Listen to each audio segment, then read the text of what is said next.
What's good? What's good? Show number 4. Doing okay so far, hopefully, I guess. This show I'm going to waffle about the real pensions crisis, which comes in the form of debt. As we speak in the UK, there is roughly £10.4 trillion worth of pension debt in the public and the private sector. That's nearly 4 times the size of the whole UK economy. Our current GDP, the UK GDP, is currently at £2.7 trillion. Pension debt, £10.4 trillion. When we look at it from the public debt point of view, our public debt is currently stands at £2.4 trillion.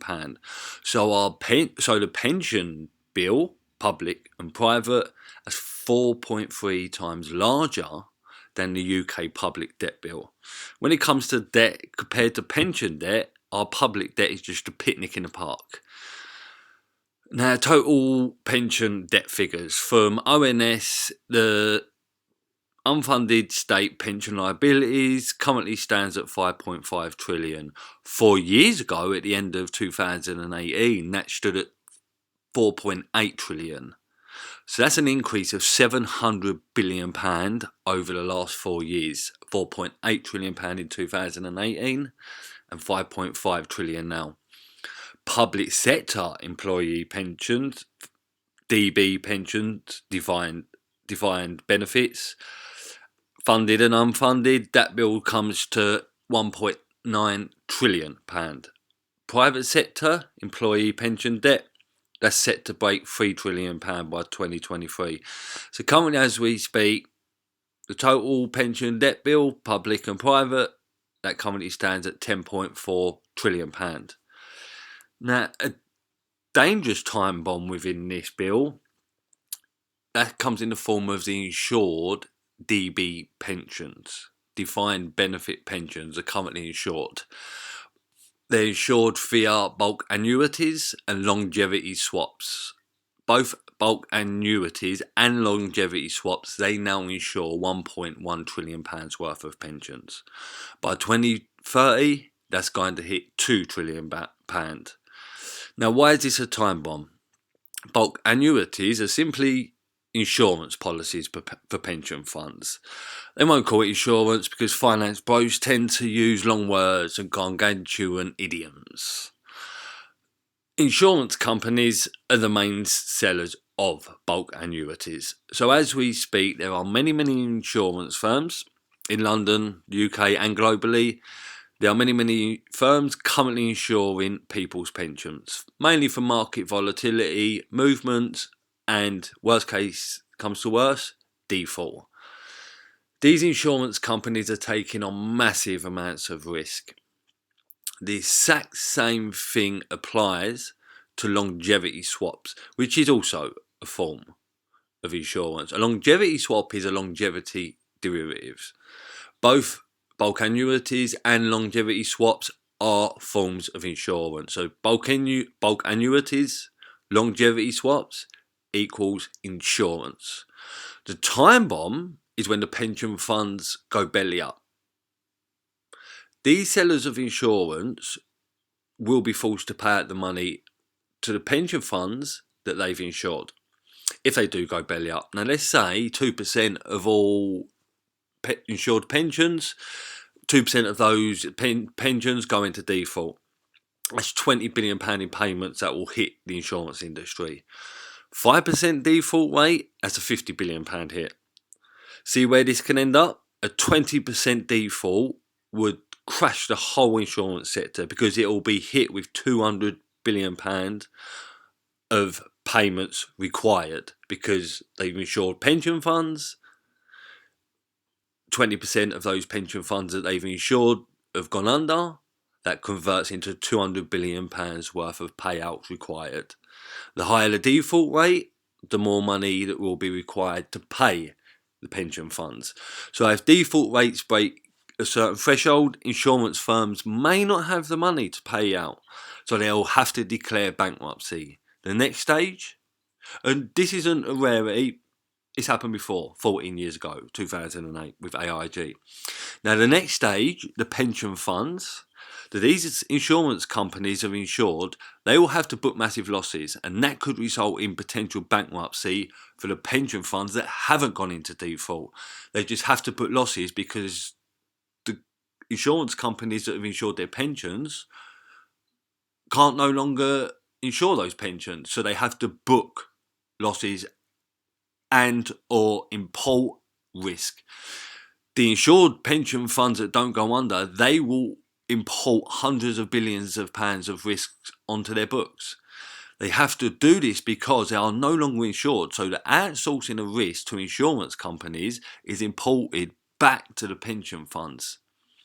They sold the risk to an insurance company, but that insurance company is gone, so the fund is no longer insured against default. If you pay an insurance company money to insure your car and that company goes under and you have a crash, that company will not be able to pay you because it no longer exists. If these events happen, the next stage would be pension funds selling off hundreds of billions of pounds of bonds and stocks. They'll do this because they will have to reduce risk because they've just recently imported more risk, and pension funds are required to only take on a certain amount of risk. Now, why? Because the pension funds use debt to buy assets, so reducing the debt load directly reduces the risk. However, the fire sale of the bonds will cause a bond crash like what we see 7 weeks back with Liz Truss's manoeuvres. It would also cause a stock market crash. These two crashes will exacerbate the problem more because asset prices fall during fire sales. So pension funds will have to revalue their assets at lower values. This will add more fuel to the fire.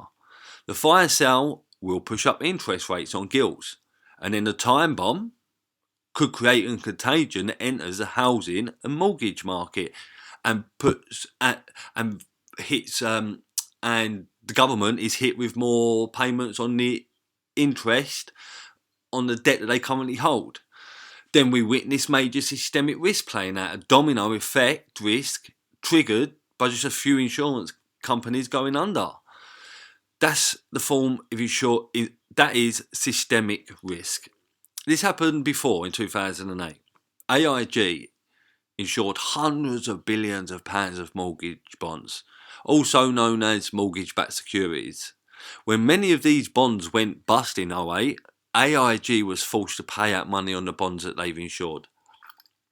They couldn't pay out a lot of this money, and then after a while, AIG ran out of money, and at the end of 2008, the US government provided AIG with an $80 billion bailout package. In return, they took an 80% stake in the company.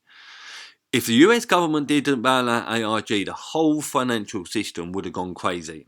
Global banks would have had to book billions upon billions of losses, and they would have all had to do this on the same day of AIG going under. The result? Financial Armageddon.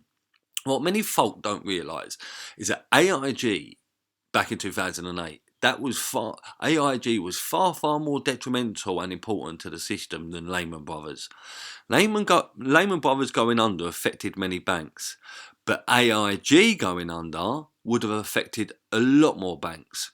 So the scenario I just mentioned, it isn't a deeply improbable event. It literally happened 14 years ago. Back to the pension time bomb. You may ask yourself, but why don't these state pension liabilities show up in our public finances?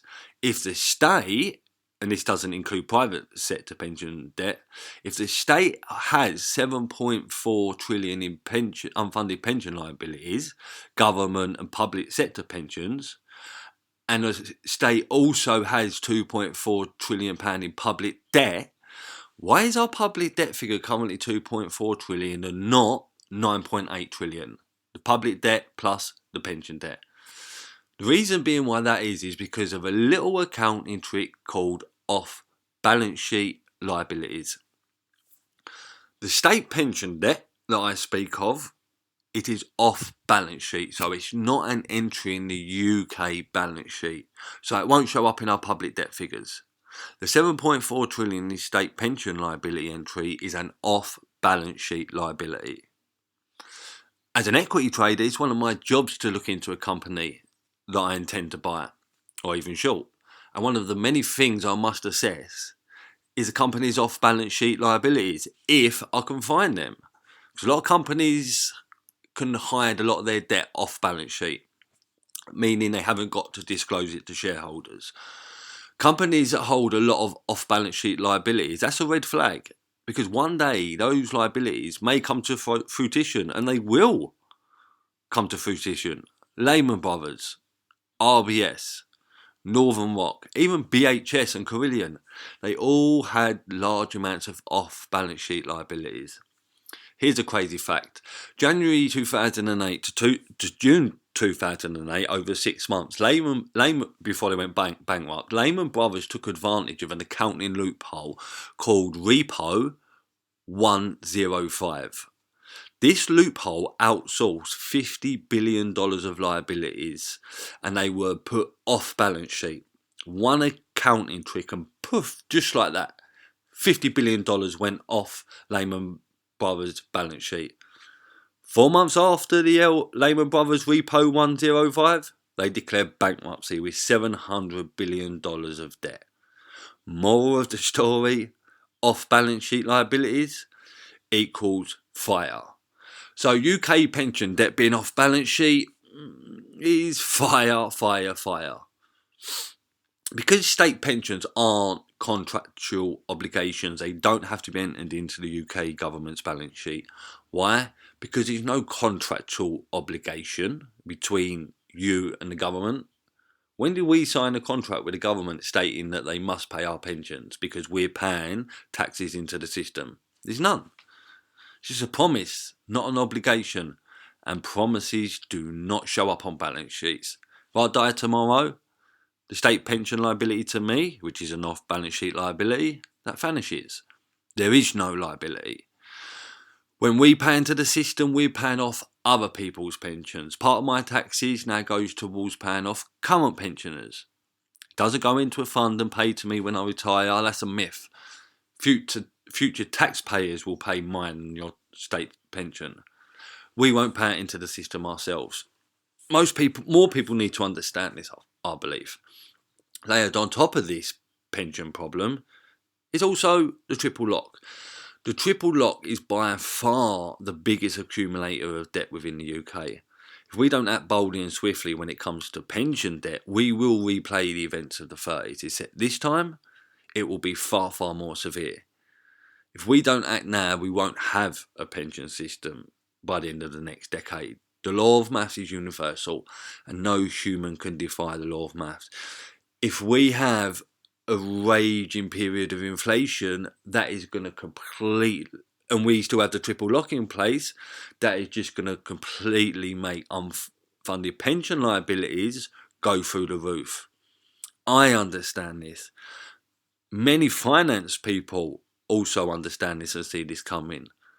And the UK pension management / services industry is now Britain's largest industry.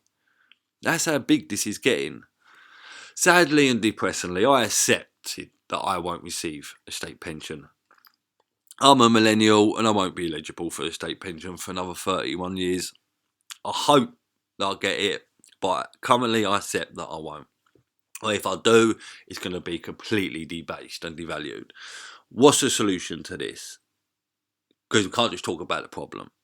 Now, I ain't no politician and I wouldn't become a politician if you paid me 6 figures for it. It's a dirty business based on cronyism and lies. I'm a crap liar, so I wouldn't last 5 minutes, and I'll talk the truth too much. And in politics, that naft gets you in trouble. But let's say the government asked me to help fill the current £60 billion black hole that they're trying to fill with the tax cuts, with the spending cuts and the upping of taxes that they've just enacted with the autumn budget. We don't need to up taxes and enact spending cuts, in my opinion. So the government says to me, "Yo, Mike, so, and tell us how you'd fill this black hole. Come on, Billy Big Bollocks." Now, I'd say, you know what, it's quite easy. So let's look at our economy. There's 3 million millionaire pensioners who are all set to receive £20,000 over the next throughout 2023 and 2024 in state pensions. 1 in 4 RAPs currently have more than £1 million in wealth. This converts into 3 million RAPs. The Intergenerational Foundation report stated that 3,137,000 RAPs all hold more than £1 million in wealth. This wealth includes property, stocks, bonds, private equity in the form of SME ownership, and many other types of alternative assets. Even crypto. All of these, well, most of these will be providing returns.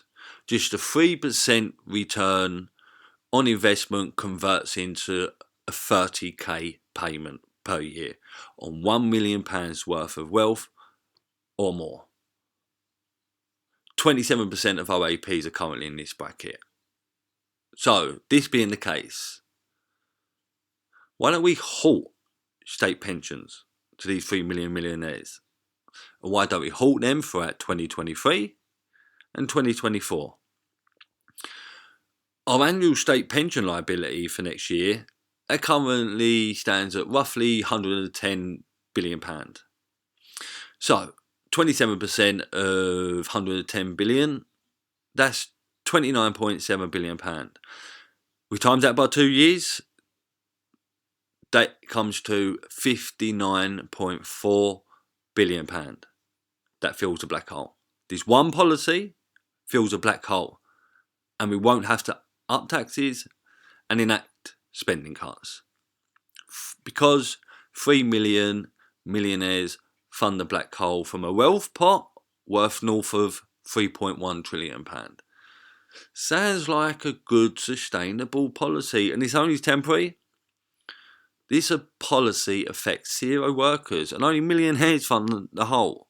No, I'm not really one of those people who are against wealth. I admire wealth, and I believe the country should admire wealth and money more, because we can start making more of it then, which will be good for the country's pocketbook. If this country was a business, the policy which I'll mention of, that would be the equivalent to cutting golden pay packages for executives and ending or cutting dividends for shareholders. And those happen regularly in the business world. If a business loaded up with costs, if a business is loaded up with debt and the costs exceeds the revenue within that business, then at some point that business will have to reevaluate its position. It's holding a lot of debt and it's taking less money than what it's receiving, so it's not making no profit. And if that business reevaluates its finances but still can't fulfill its obligations or enter into a period of profit, then that business is effectively bust. The same thing applies to an economy. On an emotional note, it's worthy to ask, in what world is it fair when multi-millionaire pensioners receive the same pension payout as pensioners living on the breadline? I don't think that's fair. I think most people who will listen to this will believe that that's not fair. One man with zero money in the bank receiving the same state pension as a man owning 7 to 8 figures of wealth. That is what I call ultra wealth inequality. So how can we as a country look at this system and deem it as sustainable? Surely the term living within your means still matters. On to the triple lock again. Now, the triple lock, as I mentioned, is something that is very, very dangerous in my opinion. It's a very, very economically dangerous policy. It's madness. The triple lock at 10.1% means an extra £10 billion in payments to RAPs, which, as I mentioned, 27% of them are millionaires. 10.1% on the current unfunded pension liabilities. That converts into £700 billion of unfunded pension liabilities due over the next 75 years. But it doesn't matter because this won't show up on our balance sheet. It's a joke. If we have double-digit inflation for the next 5 years, and I don't think we are going to, and we're not going to have double-digit inflation for the next 5 years. Well, in my opinion, we're not going to. And let's say that we do have double-digit inflation for the next 5 years, and we do keep the triple lock in place, our state pension liabilities will break the £10 trillion, including private pensions on top of that, 13.5 trillion. That's how dangerous the triple lock is. For all the money in the world, I cannot see or fathom why the triple lock has lasted this long. The triple lock won't defy the law of maths, so it's going to eventually get abolished. Or something radical has got to happen. My generation won't get pensions under the triple lock. That's what I believe. It's quite apparent, to be fair. We're sitting here with over 10.4 trillion of unfunded pension liabilities and debt. Yet the UK only has just over £3 trillion in total pounds circulating within our economy. Gosh knows how we're going to sort this. Remember when we had the recent market movement that was triggered by Liz Truss and a mad manoeuvre? That triggered a pension crisis, and the BOV had to step in to stave off the problem. This was an example of what's to come. When the next financial crisis comes, I personally believe we will have a pension crisis. What mortgages done to the banking system in 2008, pension debt will do the same throughout the next financial crisis. Except this time, it won't cost £60 billion like 7 weeks back. It will be far more severe, and it will happen very, very quickly. I doubt what I speak of will happen within this decade or even the beginning of the next decade. There's a hell of a lot of debt out there, but it can still grow a lot more. So from an investor's point of view, that's for down the line. Our job now is to look for value and opportunity and look forward to tomorrow and the next year. But for me, I've come to terms that I won't receive a state pension. Maybe I'm wrong, and I do hope I'm wrong, but I can't see it happening. So as a backup, my personal plan has been to buy physical gold and silver. I treat them as a complete separate pension outside of governmental control. Obviously, I've got an equity pension and a portfolio, blah, blah, blah. I have 2 types of pensions, and one is a backup to the state pension. I don't intend to retire and I'll turn 70 in 34 years' time, the year 2056. The world might not even be as the way things are currently going. 30 years ago, gold was priced at £240 an oz. Today, it's £1,500 an oz. Metals are inflation proof because they hold intrinsic value and are a fixed supply. So to me, that's a good thing, especially if I'm holding for the next 3 decades. It depresses me a lot when I see what's happening within our economy, when I look at the pension crisis. From a young whippersnapper, my old man always said to me, Mike, people hate the truth. And you know what? That's very true. I hate the truth.